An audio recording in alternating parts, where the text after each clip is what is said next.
जाता है। औरतों को केवल और केवल उपभोग की वस्तु समझते हैं, एक बिछौना समझते हैं ताकि उनसे बच्चे पैदा कर सकें और अपनी कौम को बढ़ा सकें। ये मदरसे जगह जगह खुले हुए हैं, क्या पढ़ा रहे हैं ये मदरसे में? कौन से IAS कौन से IPS निकाल रहे हैं, कौन से कलेक्टर बना रहे हैं, मुझे बताइए आप।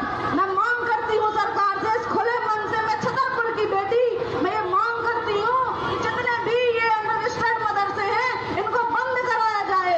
ये एकमात्र प्रोत्साहन राशि देने का काम करते हैं। ये कहते हैं कि जाओ हिंदुओं की बहन बेटियों को फंसाओ, अपने प्रेम जाल में फंसाओ, अच्छी अच्छी गाड़ियां चलाओ, बढ़िया सुंदर कपड़े पहनो, अच्छे लेकर के इनको जाओ और इनका उपयोग करो। तो अब हम हिंदू जाग चुके हैं, हम इनकी मंशा को पूरा होने नहीं देंगे। आज को एकत्रित होना पड़ेगा और संगठित होना पड़ेगा, और खासतौर से हमें लव जिहाद के खिलाफ आज जो आवाज उठा रहे हैं उसकी जड़ हमें अपने आप को अंदर से सोचना पड़ेगा।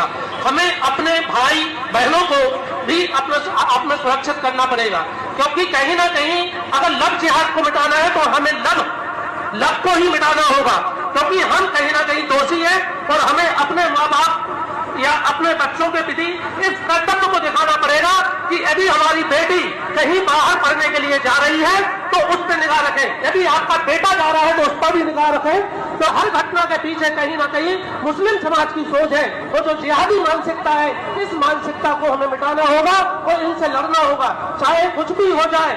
यदि हम अपने परिवारों को संगठित कर लें, हिंदू होने के नाते हिंदू परिवारों को ही सुरक्षित कर लें, उनकी देखरेख करते रहे, तो इनकी हिम्मत नहीं है कि हमारे ऊपर आंख उठा के देख पाए।